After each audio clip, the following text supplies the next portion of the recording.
용산포럼의 송석우입니다. 여러분, 작년 12월 3일 우리나라는 중대한 전환점을 맞이했습니다. 윤 대통령의 계엄으로 시작된 이 변화에 처음에는 많은 분이 당황하셨을 것입니다. 하지만 시간이 지날수록 그 의미가 더욱 분명해지고 있습니다.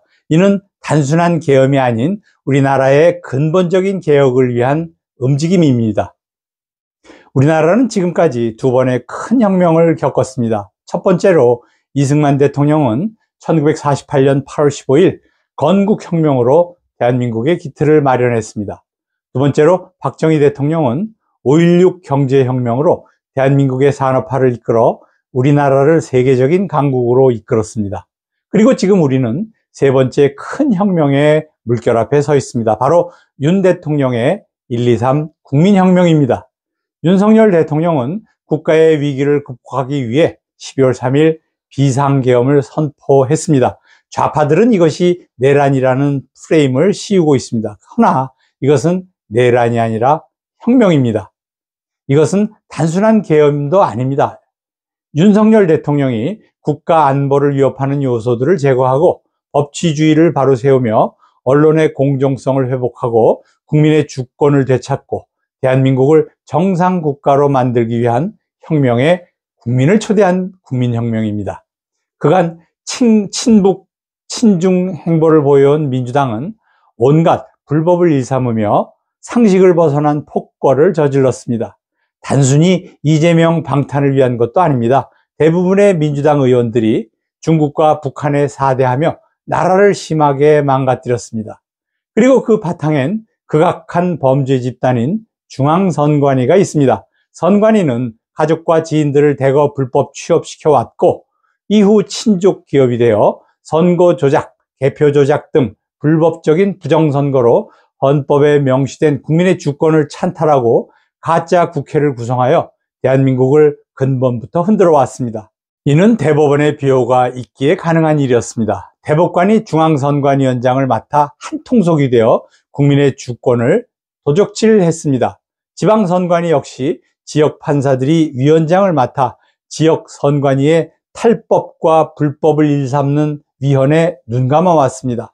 여기에 군도 참여했는지 장군이라는 자들이 비굴하게 찔찔 짜면서 있는 말 없는 말에 거짓말을 보태가며 생명같이 여겨야 할 명령도 무시하고 군사기밀을 까발리며 국가 반란 행위에 일조하고 있습니다.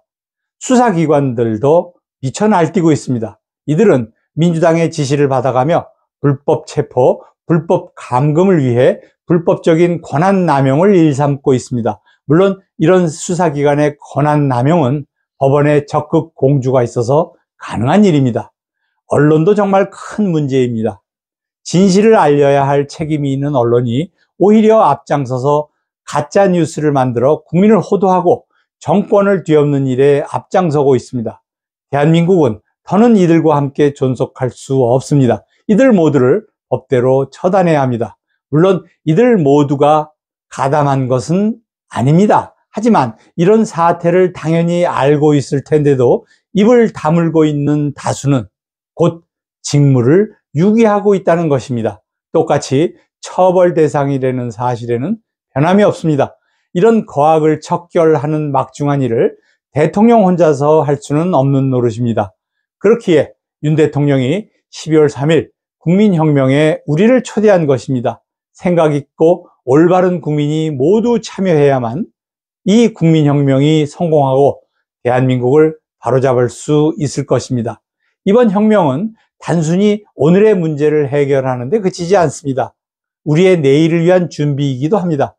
우리는 자유민주주의를 더욱 굳건히 하고 평화로운 한반도 통일의 길을 닦아갈 것입니다. 바로 자유민주주의 시장경제의 바탕을 둔 평화통일이라는 네 번째 통일혁명으로 대한민국을 완성하고 초인류 정상국가가 될 것입니다.